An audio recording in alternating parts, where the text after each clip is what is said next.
On est sur une île, on peut plus s'échapper. On sait qu'on est là pour 48 heures et on doit faire avec. Ce qui se passe à Ouessant reste à Ouessant. Il n'y a qu'un festival au monde comme ça, c'est l'Ilophone. C'est quoi l'Ilophone? C'est l'amitié. C'est l'huile essentielle de Bretagne. C'est une bulle un peu. Moi je me sens ultra chanceuse d'être là ce soir. On est une petite famille qui sait faire la fête et qui sait s'amuser. Je trouve ça formidable. On adore Brut et puis toi aussi du coup. Bienvenue à Ouessant.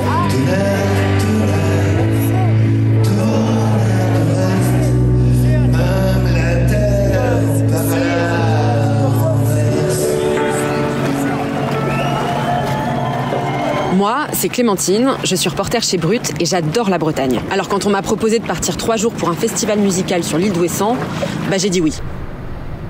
Ouessant, c'est un caillou de 15 km², 800 habitants à l'année, situé à presque 3 heures de bateau de Brest. Autant vous dire que ça se mérite. Prends le bateau, tu laisses tous tes bagages derrière toi, le travail, la famille, les amis, et quand tu arrives sur Ouessant, tu es obligé de t'amuser. On est au bout du monde, il n'y a rien derrière, après la presse, la mairie. Et ça crée quoi de particulier justement ça? Des poils qui s'irrissent sur le bras, c'est un rituel en fin de compte. On vient tous les ans pour se retrouver, on vient de Toulouse et voir nos amis de Breton. Avec tout le matériel, les instruments, en termes de logistique, est-ce que c'est pas compliqué? Non, parce qu'on est vachement accompagné par l'équipe du festival. Et puis justement, ça fait partie aussi du festival, ce truc de prendre le bateau, de venir tout ça. En fait, l'aventure, elle commence déjà là, dans le voyage. Ça draine combien de personnes finalement ce festival?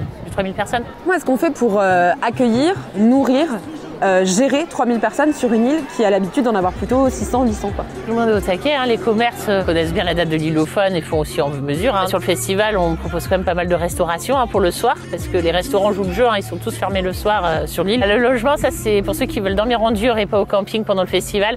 C'est une grande organisation. C'est une année sur l'autre, parce qu'il y a beaucoup de fidèles et ils réservent d'une année sur l'autre leur gîte. C'est ça, Cassaveur Quadage, Mélardor. Incroyable, je viens de dire. Ouessant, vous envoyez du bois, c'est incroyable, merci. La météo, c'est un peu tout. Si la mer est agitée, il y a certains bateaux de marchandises qui ne pourront pas passer. Du coup, il faut trouver une autre solution pour faire venir tous nos besoins. On fait venir des Algeco toilettes, un camion frigorifique. On fait venir la Seine également. La Seine, elle vient de Brest. Imaginons, il y a une tempête juste avant le festival, vous faites comment quoi? Parle pas de malheur. Ce festival, il a été créé en 2006 par des Ouessantins, des passionnés dont le président Fifi Laboulange est un vieux pote du chanteur Miossec qui en est donc le parrain. En direct live sur Ouessant, vraiment un spot magnifique, un festival génial, une ambiance de folie, venez à Ouessant. On vient plus pour la fête que la musique, je pense. Je crois que les gens ils réservent même avant de connaître la programmation musicale en fait. Ah mais oui. C'est pas l'artiste, c'est l'île qui va faire le festival. En quoi c'est important d'organiser des événements culturels comme ça sur les îles? C'est important parce qu'on ne peut pas loter à tous les soirs. Le bateau fait qu'il faut dormir au moins une nuit, voire 2 nuits sur le continent. Et puis c'est cool pour nous parce qu'on a besoin de culture. C'est pas parce qu'on est sur un petit caillou qu'on n'a pas besoin de culture. Le festival est quand même bien intégré à l'île d'Ouessant. Il est bien accepté par la population, par les commerçants. C'est un week-end économique super important pour eux avant l'hiver. Je pense que les festivaliers sont quand même assez respectueux aussi des habitations aux alentours, donc ça se passe bien. Il y a un peu de magie dans ce festival finalement. En tout cas, moi j'ai adoré l'expérience et comme le dit Miossec, vive la Bretagne.